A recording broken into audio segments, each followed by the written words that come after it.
this team is going to make it there for sure. But like you said, right, I don't think if you're one of these younger teams, I don't think that this is a team that you want to face. No. Right? I think if you had to rank the teams of the West right now, most likely to get through, you go OKC 1, Lakers 2, Warriors 3.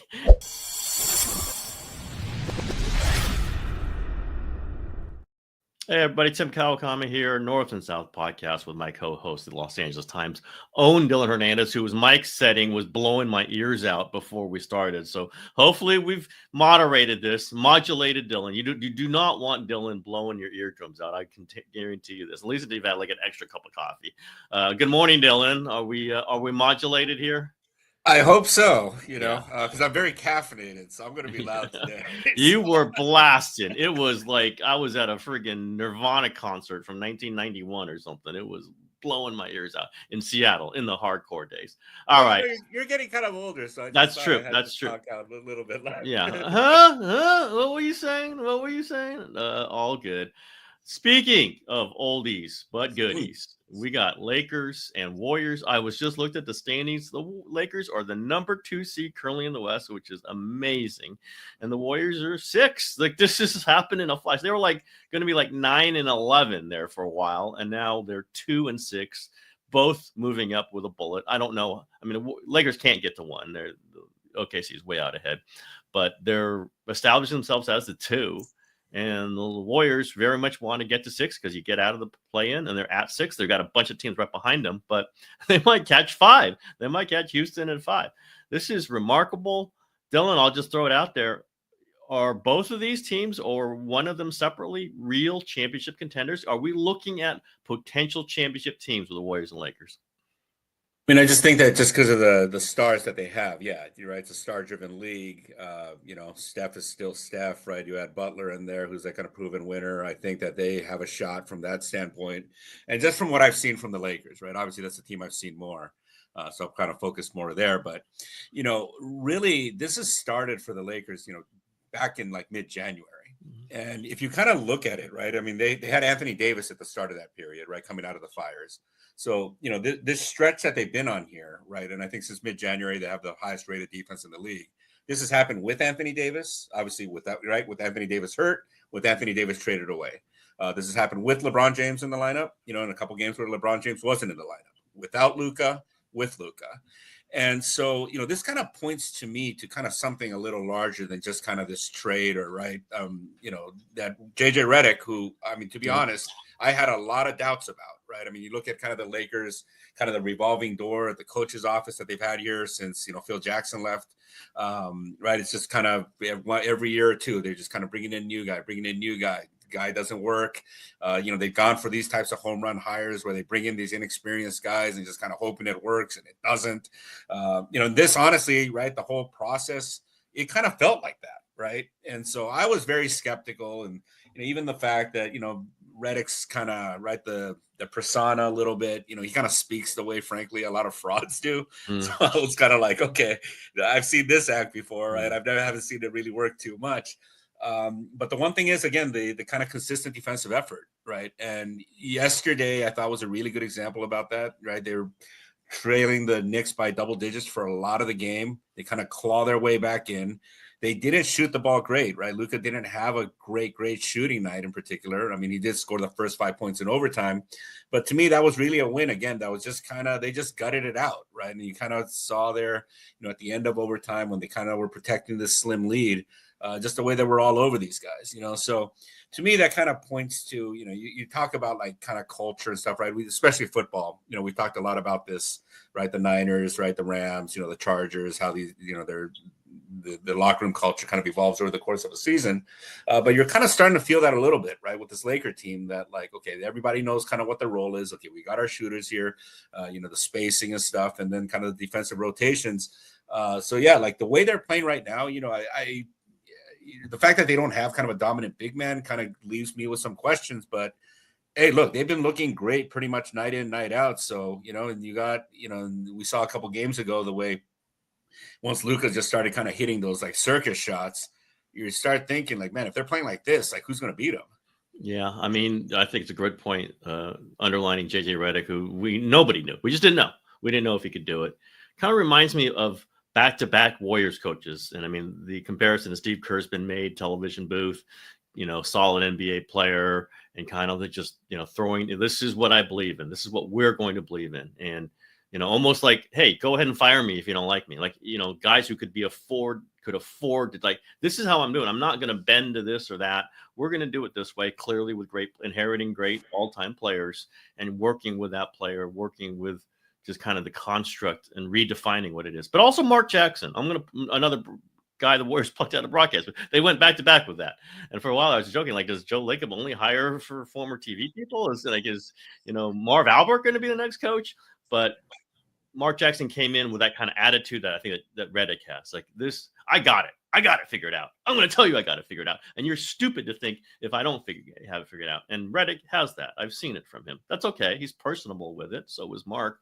But there's that backbone that I know how this was going to work. And anybody who doesn't follow me is stupid. And I think that's important too. Now, Mark Jackson did not get them to Warriors to a championship. Steve Kerr did. But he set the baseline for it. So I think Redick's kind of crossing both. Like, he's kind of setting up this structure that Steve Kerr put over the top with the different offensive philosophy. But you got to get there. And then with LeBron, once you get there, you can, and now with Luka, you can get all the way there. And, they locked into Luka, obviously. Here's a question. Does Nico Harrison get a championship ring if they win? He's as valuable as almost anybody on that team to the Lakers. It's just the structure, the confidence of it. Again, you can be confident and not get it right. That's the credit that Redick and Kerr, and I'll still keep giving Mark Jackson props for kind of setting things up in Golden State. But I just see to play this kind of defense with that personnel, which is not great defensive personnel. I mean, you take AD out of it for sure. And to continue to put up those numbers, it's very impressive. It tracks back to the scheme, to the dedication, to the commitment, to the coach. So full credit to that. The Warriors, meanwhile, they're top 5 in net offense, net defense. Steph just went crazy on this road trip, like averaging 34, 55% field goal from overall, 51% from 3. Definitely looks freed up by Jimmy Butler. And I'll go back to a consistent theme I've made, and just some of the weird, neurotic stuff you hear from Warriors fans or Warriors bloggers or other people that, just give it up. They don't have a shot. Just forget about it. You're wasting all the Curry prime years. No, you continue to try to do the best when you have Curry, when you have LeBron. Now, obviously, LeBron and Luka, it's a whole different equation. But this is what you try to do. Now, you might not make it as he gets older and as your core gets older, but you have to try. You have to you can't just blow it up as, we're wasting the prime years, forget about it. Or you can't just be, completely crass about prime years, just trade everything. No, you have to do it in a methodical, thoughtful way, and then go for it when you can. And they went. Yeah. And I think, right, you kind of don't want to, in some way, like, underestimate kind of these all-time greats, right? Yes, I mean, they're that good for a reason, and I think, the Lakers, I mean, when Luka came here, there were these questions, right? It's like, okay, LeBron's very ball dominant and Luka's very ball dominant. How are they going to coexist? It's been, hey, look, and I asked those questions myself, so I'm not going to pretend I wasn't part of that. But yeah, I mean, they're 2 great passers, right? And, LeBron, he's just so smart, right? I mean, if Luka wants to have the ball and, right, burn down most of the shot clock, he doesn't mind just going to go stand in the corner over there, and kind of find that right moment. Okay, maybe I need to kind of get open for an open 3 or something here. But he's been picking his spots like really smart, and just kind of as I watch, LeBron now compared to LeBron before Luka got into the lineup, to me, it looks like this is like going to save his legs, right? I mean, as it was, he was already playing really good defense. And that's one thing about, I think, this season that's really stood out about LeBron is how the effort he's been putting in defensively. And now he doesn't have to kind of burn the candle on both ends, so to speak, right? He can kind of take plays off. And, again, he's smart enough where he can get his 25, 30 points without really just by kind of picking his spots right. This might not just keep him fresh for this season. I'm starting to kind of wonder, looking ahead, does this even extend his career by like another year or so? Right. I mean, we're obviously getting to the end here. But it does feel like he's able to be more kind of efficient and kind of pick his spots a little bit more rather than just kind of carry the team like he has been for, a better part of his tenure here. Yeah, and if you just release early and Luka gets the defensive rebound, he's going to throw it to you for a layup. The Warriors are experiencing that with Butler. They do these wild down court passes and nobody catches it and they can't convert even if they do catch it. Jimmy Butler goes up. He is like they call him Megatron. Like he goes up and gets the ball in traffic, and then he gathers and he puts the ball in the basket or gets fouled. And these are free points that the Warriors did not have. Were in fact throwing them away. The Lakers are getting these free points. It's just the wisdom of age and whatever it is, knowing where to put your body at the right time. And you get 6 extra points a game, you're going to win most games. If you just give an NBA team up, you're up 6-0 to start this game. And it might be more. This is playoff basketball also too, by the way. Let's get back to it. I mean, I think the Lakers are a little bit shot. I think the Warriors are one player short. That might be Jonathan Kuminga when he comes back from injury. He has not yet come back. It's been a long time out. We'll have to see. Probably not that guy, but we'll see. There's a chance at it. I think the Lakers got a shot at it. And I don't think they match up great, let's say, with Boston or with Cleveland. So I don't know to the end. But you get to that round. We'll see. And Dallas got there before with the team that was maybe similar to the Lakers right now last year with Luka. Maybe the Lakers are a little bit better than that Dallas team overall, but Luka kind of dragged them there. I think they got a shot at it. Now, OKC is sitting there going, yeah, great. Everybody's not talking about us. So look at what we got. And there's no question. They are a great team, like 52-10. But I think they would be a little leery of both these teams. I would not favor the Warriors over OKC. The Lakers, I might put right about even money because Luka's beat Oklahoma City before. He beat them last year. How would you scale that one there with the Lakers and Warriors title chances? Yeah, again, these are guys that have done it before, right? And I do think that matters. I mean, like you said, Oklahoma City, maybe this is the year for them, right? Maybe this is the year that they kind of finally break through or whatever. But, until they do that, like I'm going to like the experience a lot of times, right? And, we saw a couple years ago when, the Lakers got into like the play-in tournament and they're playing Memphis, right, with Morant, and they were playing really well and had a great regular season. And the Lakers took them down, right? You can kind of just by being smart, I think, right? You kind of talk about like the kind of those little 6-point margins, a basket here, a basket there. Next thing you're kind of off to the races. So, I don't know necessarily if I'm going to say like, well, this team is going to make it there for sure. But like you said, right, I don't think if you're one of these younger teams, I don't think that this is a team that you want to face. No, right? I think if you had to rank the teams of the West right now, most likely to get through, you go OKC 1, Lakers 2, Warriors 3, and that's Memphis and Houston and Denver's tough. The Denver would be tough for the Warriors. I don't know if it'd be tough for the Lakers given what we just saw there, but like Denver, you got to put in that mix. But it's those 4 teams, and the Lakers to be there. Amazing. If you ask me, just given some of their weaknesses, I do not love Jackson Hayes at center. They don't have a defensive stopper. So, listen, SGA could go off on him, and the Warriors have the same thing. They have some defensive weaknesses, and there's times their offense can bog down. But you don't bet against the greats. And the Lakers got 2 of them, and the Warriors got 2 of them, thanks to trades at the deadline. This is going to make the playoffs fascinating. And again, I think we're calling it Warriors-Lakers playoff round at some point, and that will be fascinating to watch. Good for the North and South podcast. Everything that happens should be good for the North and South podcast. That's all I got to say. All right, let's go. We are the Shohei Ohtani Dodgers podcast. So Ohtani basically not any more bullpens. What's happening there? Is there a chance that this thing kind of continues into the season? He's not going to be pitched that much? I think, the start of the season was always kind of in question mark, right? When is he going to start, like, as a pitcher? I think from a very early stage, they were clear he's not pitching in Tokyo. What the team is claiming right now is like, hey, look, he's kind of ramping up as a hitter to kind of get ready for opening day. So let's just kind of slow the throwing down. Not really sure I buy that. Yeah, that doesn't sound Ohtani, right. That doesn't sound like Ohtani, right? Because Ohtani is just kind of I mean, during the playoffs, he was like throwing and stuff, right? Mhm. Kind of, he did not slow down, kind of like the pitching rehab. Obviously, he didn't get to face hitter, sorry, which was evidently kind of in the plans initially, right? In October, if they hadn't made the playoffs or something, or they'd been knocked out early, I think the plan sim game. So they did kind of cut that stuff back. But the fact that he's not even going off the mound right now, my guess is that it's probably something relatively minor, like dead arm or something, right? And, that if this were kind of a normal kind of spring training, you probably just kind of push through it. The fact though that the team is also kind of insisting that he's fine, right? If there's like a real problem here, I'm not really sure they're coming out and, hey, nothing to see here either, right? Because we're going to find out in a few weeks and then they're going to look stupid. So my guess is, again, it's just that there's probably something kind of minor there going on. I'm not really sure how much of this is actually going to affect things. Now, the team does go to Japan next week, right? We'll be in Japan next week for opening day. So that's coming up kind of quick. So there is, the schedule is a little bit different, and then they're going to come back for a couple of weeks and be off. And then they'll have like kind of the domestic opener.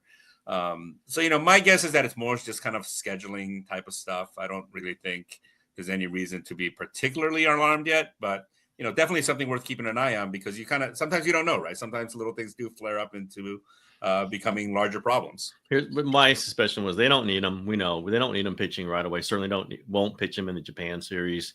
Then there's another couple weeks, and then the season starts. And you don't necessarily need even if you go 6-man rotation. There's so many off days built in. You don't need 6 actual starters. You just build the off day in, and then you get 5 days off between starts anyway. Maybe he doesn't start throwing, pitching for them for sure till late April, maybe mid-May. Then that was kind of what they got all these guys. Like, if they're all or mostly healthy, then is Kershaw even on the team yet? What's going on there? Yeah, he's not on the active roster. Okay. So he showed up back. So he signed his contract, disappeared, right? So the day that he talked to us, he already had his roller bag ready to fly back to Dallas. I think he reemerged in camp again because he wants to go to Japan. Okay. It feels like he's going more as a tourist at this point. He's on the 60-day IL. He did tell me, like, well, I want to see what it's like to be in Japan with Ohtani there, which, kind of come to think of it is kind of an interesting thing. Well, that's why you're going. You're going to pitch as much as Kershaw, I think, too.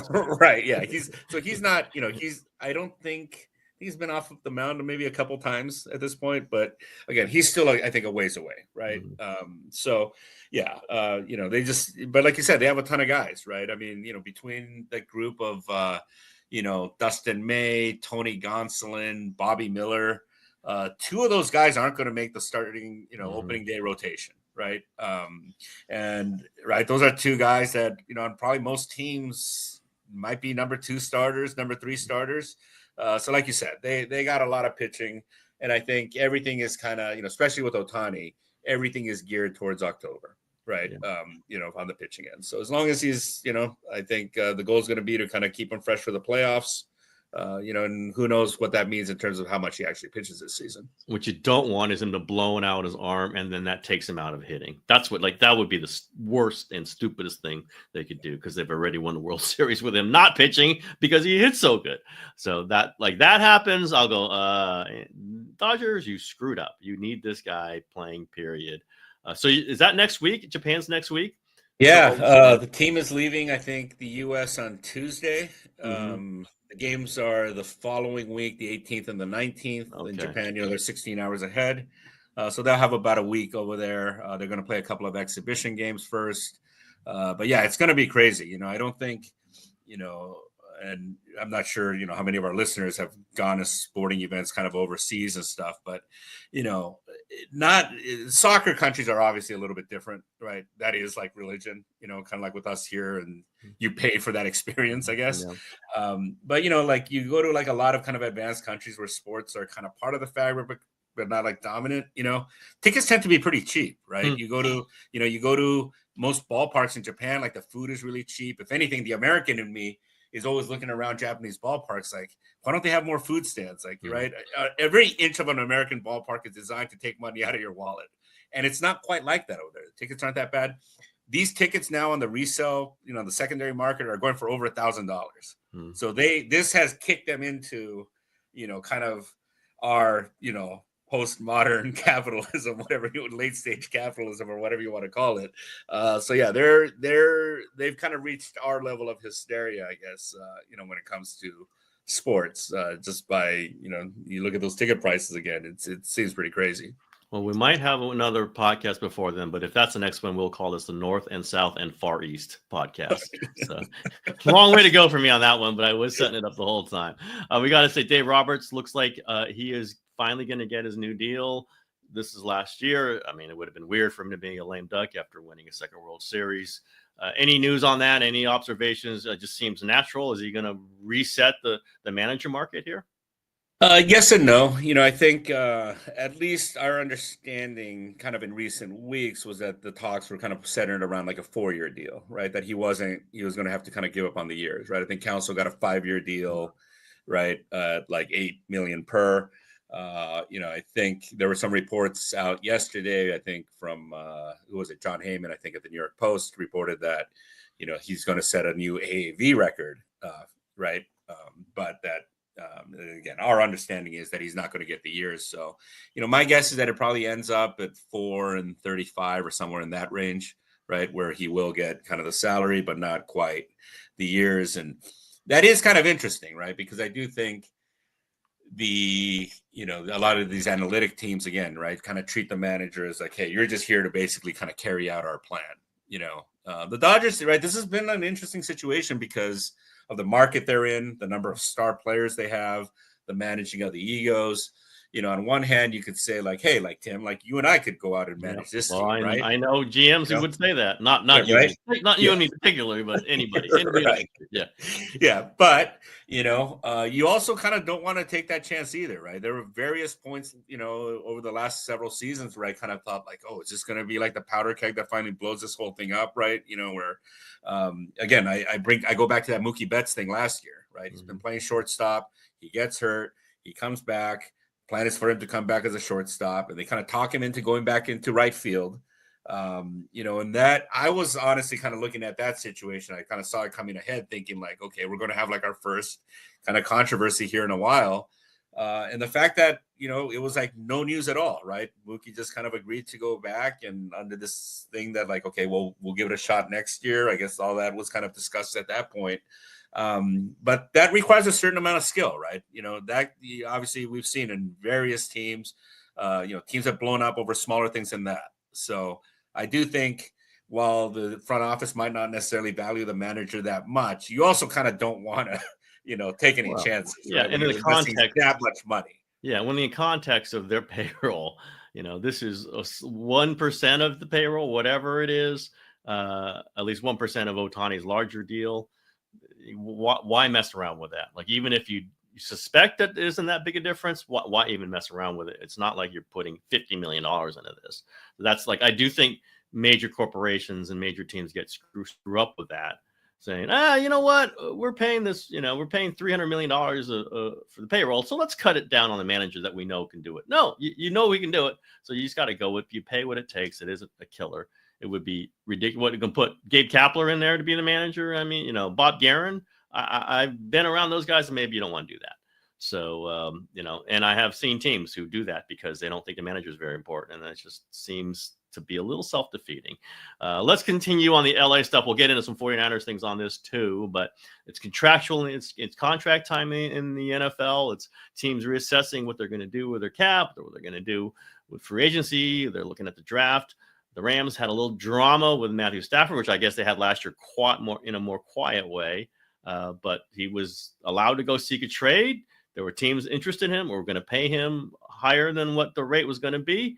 And he decides to come back to the Rams at a different rate. I'm not sure that's been reported what the terms are. I imagine it's higher than, what he was going to get 41 or 42. And there's tons of quarterbacks making 50. We can get back to the 50 number, by the way, with the 49ers. How do you view all that happening with Stafford coming back to the Rams? Yeah, to me, it was just it made the most sense, right? I think for both sides. I think, McVay, obviously, I heard like last year was the guy that kind of pushed to get the thing done, right? When I think management kind of didn't, feel great about that situation, and my guess is, again, knowing the Rams, I'm guessing they knocked on a lot of doors, made a lot of phone calls in terms of like what their other options were. It's a franchise that swings big, but assuming that, right, given that none of those things obviously materialized, like Stafford was their best option, and this is, right, we talked about this last week before the deal got done. It just made sense for him, right? This is an organization that does smart things. They don't like mess things like this up. And I think, they weren't going to let kind of whatever their feelings were about it kind of get in the way of doing what was best for the franchise. And so I think it made sense for them. And I think it made sense for Stafford too, right? I mean, this is a guy who asked his way out of Detroit because he couldn't win there. It's like, hey, let me go get a chance to win. And it wouldn't have made sense for me for him to put himself in a much, much more difficult situation here, And so I think kind of both sides get what they want here. To me, it kind of makes sense. And, you look at the Rams now and kind of think, okay, well, again, they were competitive last year. They should be competitive again this year with Stafford there. Yeah, I mean, and as we keep saying, like they played the toughest game against the Eagles in the playoffs. Could beat them. And that's pretty. And Matthew Stafford was the reason why, and a large reason. A lot of young defensive players, all those things. It's a similar thing. Like, certainly the reporting was that if Stafford had been traded, they would have gone to Aaron Rodgers. You're sure that's better than, or even close? Even if you get Rodgers for $25 million. Half of what it would cost. Yes, Stafford probably would cost more than that, but let's say that's what it was. You sure that's better? It's probably not. And what does that do to your locker room? What kind of message does it send everybody? It certainly did not help the Jets at any point. He was there for several years. At some point, you just got to do what is best for you. And I'll take that to the 49ers and Brock Purdy. A lot of reporting. I've been doing a lot of it. Mike Silver come in with a really nice piece today in The Athletic. There is a recalibration for 49ers. They've given up a lot of big money to a lot of players, really good players, but they went 6-11 last year. These good players were not great. And there was regret over the terms of these deals. They've traded Deebo Samuel. They clearly are talking about trading Brandon Ayuk, which I think would be incredibly self-defeating. It would be $50 million in dead cap for two receivers you don't have. I sense some of this is just them holding a grudge and kind of wanting it public. Whatever, you do what you do. But I don't think this should bleed over to screw up their Purdy negotiations. And it might. We'll see. It's a team that does not want to get beat on this deal. Fine. I don't want to get beat on deals either. You want to negotiate hard, but the quarterback's the thing you can't screw up. And the one thing about the Rams, they got the Stafford deal done now. You kind of had to with free agency, but you get it done now. Don't wait till June, till July, when he's missing minicamp and OTAs and might be missing training camp. I think that's where they run into trouble. Now, with Ayuk, I don't think Ayuk was coming in for training camp. He just, and that's part of the bitterness. They think he just played it out to try to get the social media views and to try to, it just wasn't a real negotiation. I think with Purdy, there will be one, or at least they should try to have one and see if they can get this done by the draft or right after the draft. I don't think they will, but they should try. And it's like, what are you going to do that's better? Like, Aaron Rodgers is going to come here? I don't think that would do well in the locker room. Are you going to, how are you going to replace Brock Purdy, 25-year-old quarterback who fits perfectly with the coach? But there is some reaction. I just, like you said, that the Rams maybe did it because McVay was really pressuring for it last year. I think Shanahan and John Lynch have pressured for these deals to come in. Ayuk last year, Nick Bosa the year before. There's been, Debo, there's been Trent Williams extension, Christian McCaffrey. You got to get these guys in because we got to win a Super Bowl. Get these guys in, we got to win a Super Bowl. I get it. There's nothing wrong with that. But I think that influence is on the decline, certainly after 6-11. And they were the ones who would say, we got to get Purdy in. We got to get him in. If it costs an extra $5 million a year, let's do it. I don't know if that will be received as well. In fact, that might not be received well at all. But we'll see. We've got the next few months to see. It's negotiations, as I always say. You start low and you get to the middle. But the quarterback's the one you don't necessarily want to do that with. You don't want that stretching through training camp. You're basically going to blow up the season if you do. So this thing could get really interesting really fast. My question to you, I guess, is, right, how much of like the investment in Purdy is viewed as an investment, like kind of on the roster as a whole, right? The whole program that they have going right now, take like Justin Herbert, right? Kind of doesn't matter who's coaching him. Doesn't matter what the team around him looks like. It's like, okay, give him whatever you need to kind of keep him here long-term, because if we fire everybody and trade the whole team, that's the one guy that's going to be here, and we're going to kind of build around him. So it makes sense, right, to just back up the Brinks truck and let the guy, take as much money out of the thing that he can. With Purdy, how much of this is kind of tied to, you know what I mean, like the Shanahan, it's current roster, and that he's got talent around him that he can maximize, right, but he can't quite do it by himself. Yeah, that's all part of the equation. But quarterbacks like that still get paid too. Like they get paid. Kirk Cousins got paid. I think Purdy's kind of a Kirk Cousins level, maybe slightly better, over the long term, maybe slightly worse, but Kirk Cousins has been paid great money over the years. That is the discussion. Like if Purdy, if he went out there and tried to get a deal on his own, what would the number be? I don't know, because it would be specific to a system, to a style. You'd have to have some receivers who can make some plays. He's not going to kill you downfield all the time, although he does throw the ball downfield. It's really specific to Shanahan, but that's part of it's hard to find a quarterback like that to fit Shanahan.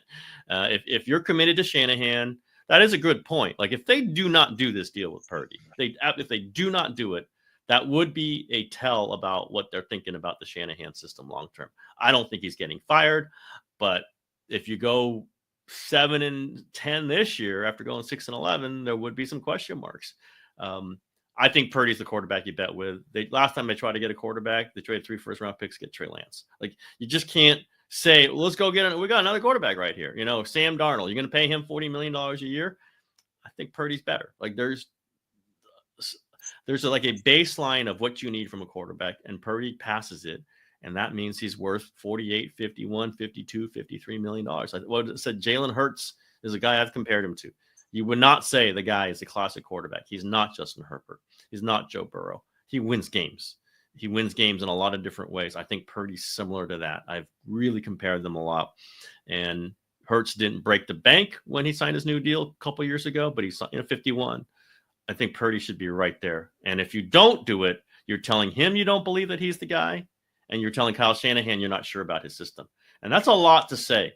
That's a lot to say right now with a team that was in the Super Bowl last year, not this previous year, but the year before that, that has a lot of great players. You can tell Fred Warner we don't believe what's going on right now. You can tell George Kittle that. You can tell Christian McCaffrey that. That's the line they're treading. That's the negotiations they're in. I just think the lean early is going to be tougher than maybe we expected on the negotiations, and then we'll see where they get. And I would say, man, if they're getting to mid-May and there's nothing, or there's leaks that there's a problem, they keep saying that he's on a contract already. He's got a contract for this year.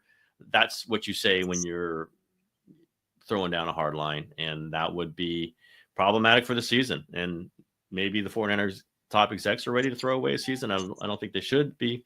I don't think Kyle Shanahan wants to throw away a season. I don't think John Lynch does. I don't think the locker room does.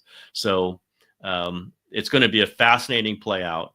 The 49ers have kind of brandished the saber before and, met in the middle generally. We'll see if they do it this time. The early signs are they don't want to, though, and that the negotiators have the clout right now more than Shanahan Lynch is just saying, let's get him in. Let's just get him in. I don't think that is going to win the day. It's going to have to be more practical than that. Now, is this just kind of York's call at this point? Yeah, it's always it's York and Parag Marache. It's Parag Marache, the chief negotiator. That's the guy, and has risen and fallen in power, but has always been close to Jed and is kind of the monitor of the money. So it makes him very important. And obviously, he's the guy who's running their European soccer investments, and that's a very big deal for them. But now he runs these negotiations. He is a tough negotiator, which is to his credit. But I think he feels like he's lost a few and doesn't blame himself. He blames Shanahan and Lynch for, pushing them. And listen, you sign the deals, you sign the deals. You can't blame everyone else. You sign the deals. It was to push to win a Super Bowl, and they did not win a Super Bowl. So I think it's Parag Marache's kind of gut reaction is to do it this way. And at this moment, Jed decides which way they lean. And at this moment, we're holding the line. We're going to kind of reset some things after we paid too much. Obviously Debo being traded, obviously Brandon Ayuk being on the trade market. I think it's self-destructive to take these huge cap hits because you don't like the deals. You sign the deals. Why don't you live with some of them? But that is certainly the mentality. That's in the atmosphere right now. And I felt it for sure. I felt it from the end of last year. They felt they made some mistakes. But they got a really talented team. You should try to win a Super Bowl. Because it goes back to the Warriors-Lakers thing. Like you don't have a ton of chances to do this. Christian McCaffrey is not going to be great for a lot more years. Fred Warner, George Kittle, whatever. You don't throw away years. And if they screw around with Purdy, man, that would be a sign of a lot of things, and possibly just blowing up in 2025. When the Super Bowl's at Levi Stadium, by the way, Dylan Hernandez, that might get a little ugly for them if they screw that season up. But maybe they're saying, we're trying to do what's best for the team, and we get Purdy in for a real good deal. We can get other players in, and we have an even better chance to win the Super Bowl. That's the other reasoning. And I understand if they're going to pay to the cap, they're going to pay cash. It's not like they're going to cheap out. It's just the manner of which they're going to do it. Yeah, I always find these situations like fascinating, right? Because, in any sports franchise, right, there's kind of the tension between kind of the ownership / business people, and then the people that are actually like in charge of like running the team, right? In this case, the football people, or if it's a baseball team, the baseball people. And, ownership ultimately, right? I mean, because it really sounds like they have to make the determination, like, can we win the Super Bowl? Yep. Right. And that's going to inform them. How far are we willing to go? How much are we willing to spend? How much are we willing to pay this guy? But they kind of lack that expertise, right? I mean, obviously, they didn't play professional football, and so, where I find like the organizations where it works kind of the best is when you kind of have people that can kind of bridge that and kind of speak both languages, right? They kind of, Andrew Friedman, for, whatever I've criticized him, the one thing is he does speak like Mark Walters language, right? He speaks the language of investment bankers, and he knows how to kind of communicate this in ways that make it digestible for him. This is kind of an interesting one, like, especially if you, like you're saying, right? If the Shanahan Lynch thing is kind of starting to lose a little bit of influence, now all of a sudden it kind of feels like you got two sides here, right? And that was it, which is similar to the Harbaugh, by the way. Right. But what I wrote today is that John Lynch is the key guy, and I don't know if he's Andrew Freeman. He can't quite talk investment banking and all those things, but he's such a connector. He's such a people person. He's such a relationships guy. Now he's part of the pushing them to sign some of these deals, I'm pretty sure. So maybe he's lost some luster in there financially, but he can go, okay, let's get a compromise here. Let's figure out what the compromise is. We still want to win a Super Bowl. We still have this great locker room. Kyle can't really do it. Coaches can't do it. They're too focused on the next day and the next film and the next play.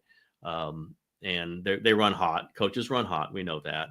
And I think it's up to other executives. And I think John Lynch is the guy. He's very connected to Kyle. What blew up the Harbaugh thing more than anything was that Trent Baalke was against them. And that is not the case here. John Lynch is in it with Kyle Shanahan. He does not imagine a life for the 49ers after Kyle Shanahan. Trent Baalke very much did that with Jim Harbaugh. Jed York did at some point, and that does not exist here. So John Lynch, I think, is on the spot. This is his offseason. Like, figure this all out. Find compromises between the Jed Parag side and the Kyle, Lynch football side. And there are there. Like, you can see it. We can all see what the compromises are. Can they do it? Can they convince the players to do it? Can they field a Super Bowl level roster by doing it? That's up to John Lynch. I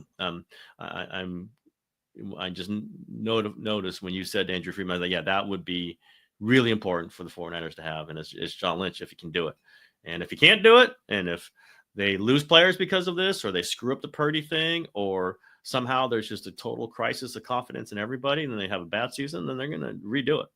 And I don't think they want to. Like, then you start going this whole, like, all right, Chip Kelly again? You don't want to do that. Practical mind should come.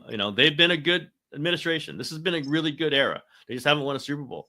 And I do get that. That's a difference. But do you want to, go back to a time when you don't know how good you are, and when players don't want to come here? That's where they are. And I think we're feeling it. Everybody who talks to people around the 49ers is feeling this. I think the players are feeling this. And this is the stuff that's coming out now. All right, Dylan, I think that's it. We went through a lot there. So yeah, we did. We'll come back. I think we do another one next week before you go to Japan, but then we'll do one more in Japan, maybe, if you can do it. Yeah. Well, I'm leaving pretty early in the week. I think I leave. Okay, really? Tuesday. Okay. Well, we'll do one. Well, maybe next one we'll do one in Japan. Well, good. That'll good, because then I go on vacation after that. So we'll do the Japan one. Everyone can look forward to Dylan from Japan eating this cheap food that he's bragging about. So all good. Get some good dining. Well, I want to hear all about it. All right, everybody. That's the show for today.